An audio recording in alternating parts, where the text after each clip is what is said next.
আমার ভাইপো গ্রাম থেকে শহরে পড়াতে এসে আমাদের বাড়িতেই থাকতে লাগল, আর আমার মেয়েকেও সে পড়াতে লাগল।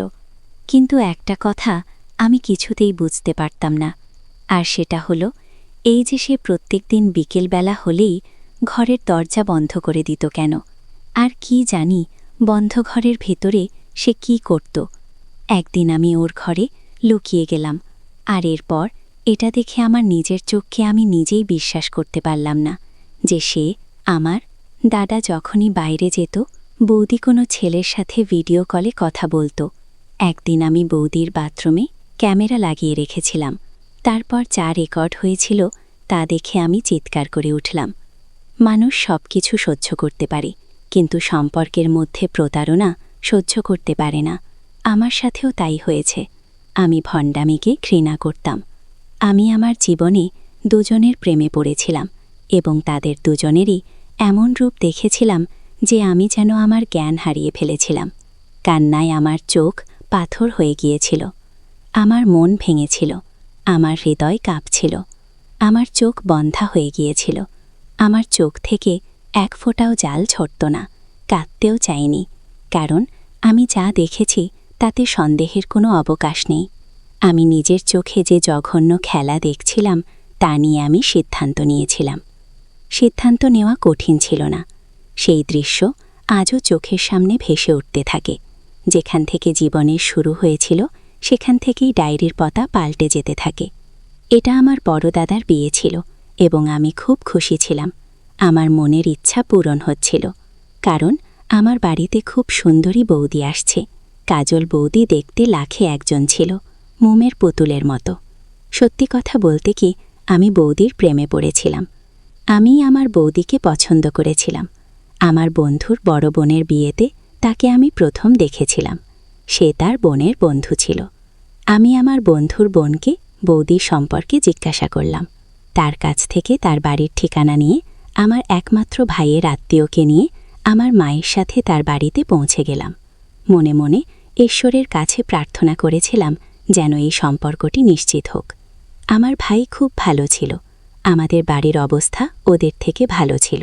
সব কিছু ঠিকঠাক চলছিল এবং আজ রাতে কাজল বৌদি আমার ভাইয়ের ঘরে বসে, যে কিনা আমার বৌদি হয়ে দাঁড়িয়েছিল। আমি যত খুশি হয়েছিলাম ততই যেন কম। দাদার বিয়ের সব ইচ্ছে পূরণ করেছিলাম। আমার দাদা আজ খুব খুশি ছিল, এবং কেন সেও খুশি হবে না? তার মনের ইচ্ছা পূরণ হলো। বৌদি ফটো দেখার সাথে সাথে দাদা আমাকে হ্যাঁ বলল। আমার ভাইপো গ্রাম থেকে শহরে পড়াতে এসে আমাদের বাড়িতেই থাকতে লাগল, আর আমার মেয়েকেও সে পড়াতে লাগল। কিন্তু একটা কথা আমি কিছুতেই বুঝতে পারতাম না, আর সেটা হলো এই যে সে প্রত্যেক দিন বিকেলবেলা হলেই ঘরের দরজা বন্ধ করে দিত কেন, আর কি জানি বন্ধ ঘরের ভেতরে সে কি করত। একদিন আমি ওর ঘরে লুকিয়ে গেলাম, আর এরপর এটা দেখে আমার নিজের চোখে আমি নিজেই বিশ্বাস করতে পারলাম না যে সে আমার দাদা যখনই বাইরে যেত বৌদি কোনো ছেলের সাথে ভিডিও কলে কথা বলতো। একদিন আমি বৌদির বাথরুমে ক্যামেরা লাগিয়ে রেখেছিলাম, তারপর যা রেকর্ড হয়েছিল তা দেখে আমি চিৎকার করে উঠলাম। মানুষ সব কিছু সহ্য করতে পারে, কিন্তু সম্পর্কের মধ্যে প্রতারণা সহ্য করতে পারে না। আমার সাথেও তাই হয়েছে। আমি ভণ্ডামিকে ঘৃণা করতাম।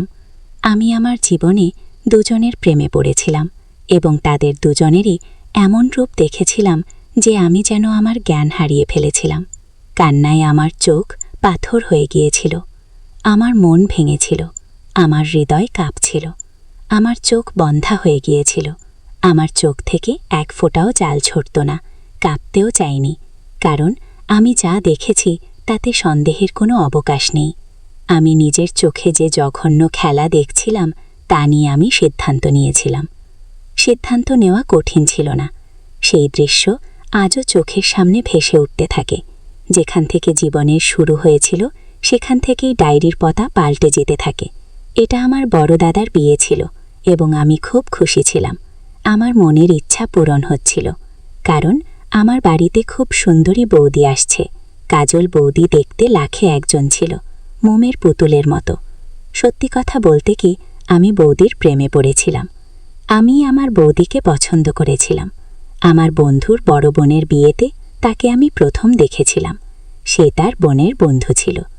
আমি আমার বন্ধুর বোনকে বৌদির সম্পর্কে জিজ্ঞাসা করলাম। তার কাছ থেকে তার বাড়ির ঠিকানা নিয়ে আমার একমাত্র ভাইয়ের আত্মীয়কে নিয়ে আমার মায়ের সাথে তার বাড়িতে পৌঁছে গেলাম।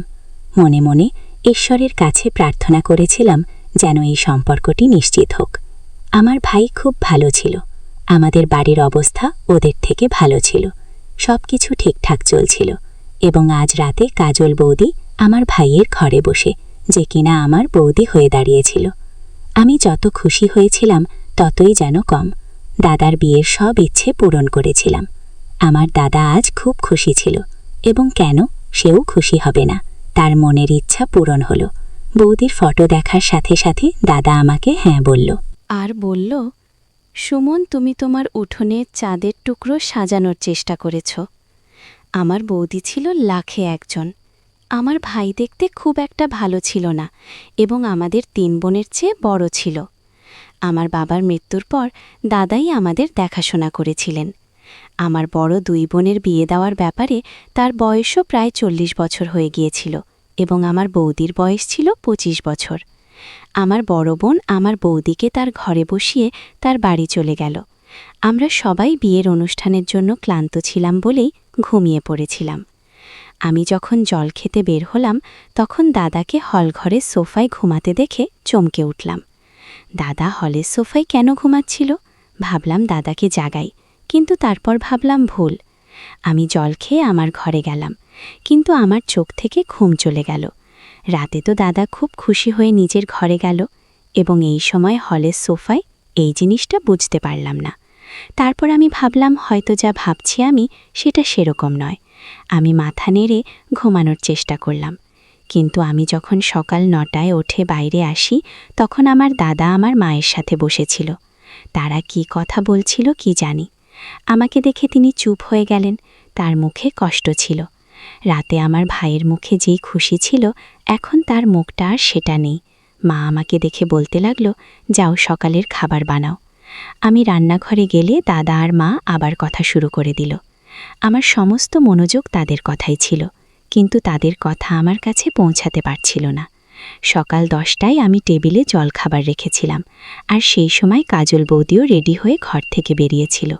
তার চোখও ফুলে গেছে, যেন সারা রাত কেঁদেছেন। কিছুই বুঝতে পারছি না কেন চুপ করে আছে সে, বরং সবার সাথে তো তার খুশি হয়ে কথা বলা উচিত ছিল।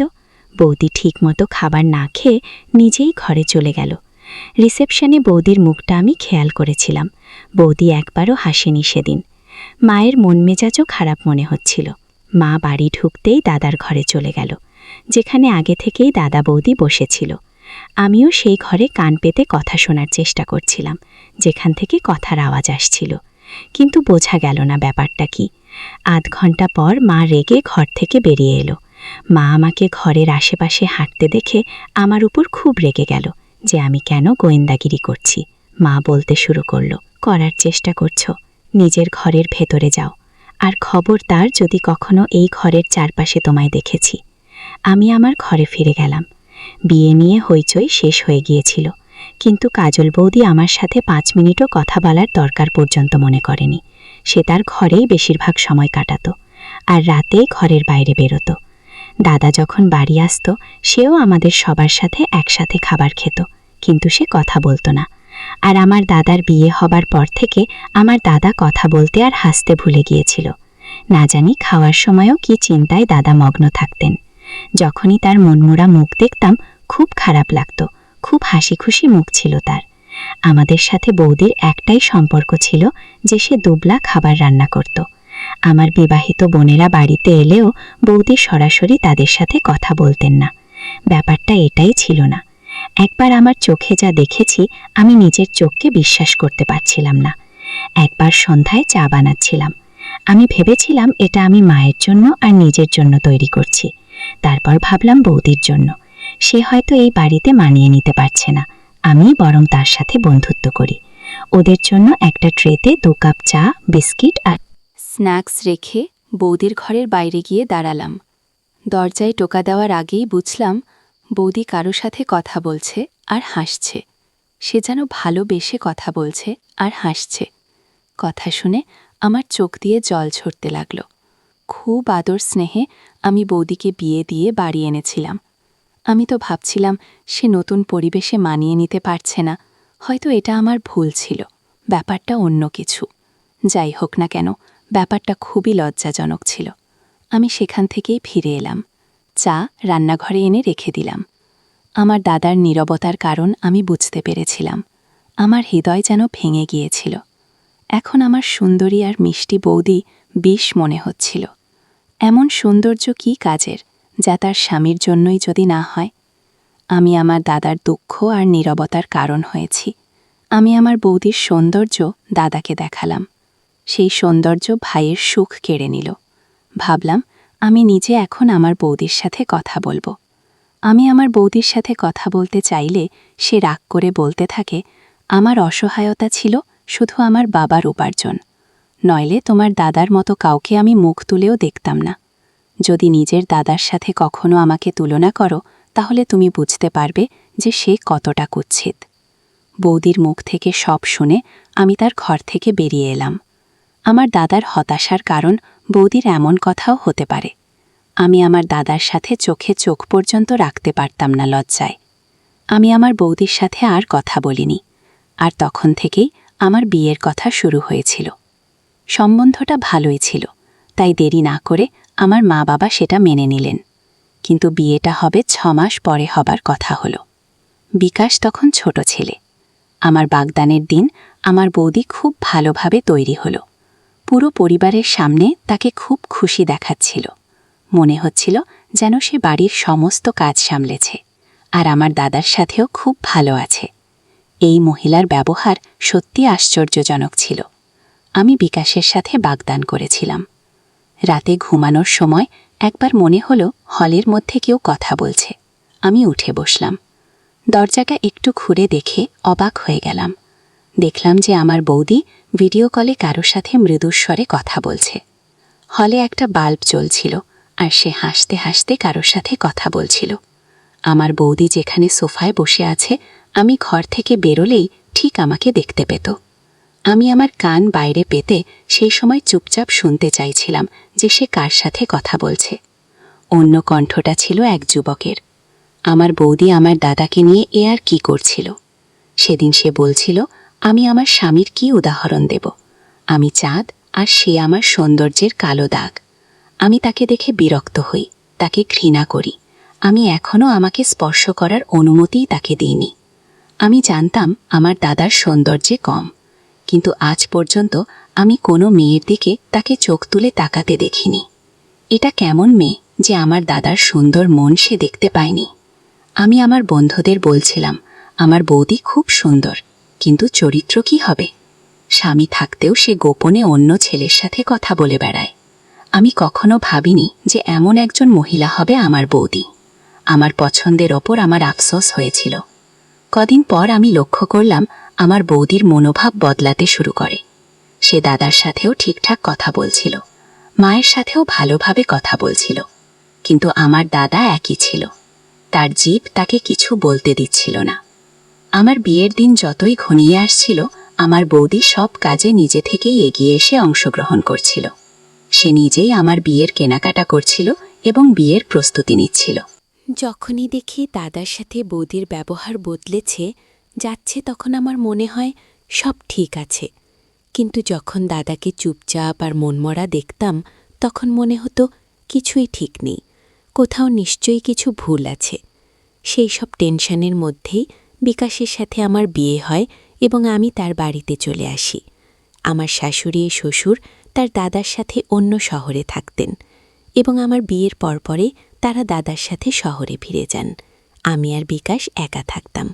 বিকাশ খুব ভালো মানুষ ছিল। বিয়ের কিছুদিন পর যাতে যে কাজল বৌদি দাদা আমার বাড়িতে চলে আসে, আমি অবাক হয়ে দেখলাম সে আমার সাথে এত আদর করে কথা বলছিল। সে বলতে লাগলো, তোমার চলে যাওয়ার পর আমাদের ঘরটা ফাঁকা হয়ে গেছে, তোমাকে ছাড়া আমার খুব মন খারাপ হচ্ছিল। দাদা অফিস থেকে ফিরে আসার সাথে সাথেই আপনি তাকে এখানে নিয়ে এলাম। আমি তার ভালোবাসা প্রকাশ করতে দেখে বিরক্ত হয়েছিলাম। সে কেমন মশিলা, আর আমি জানি না সে কেন ভালোবাসা প্রকাশ করছিল। দাদাও তাকে পাত্তা দিতেন না। হঠাৎ আমার চোখ পড়ল আমার বৌদির দিকে। সে অদ্ভুতভাবে তাকিয়েছিল বিকাশের দিকে।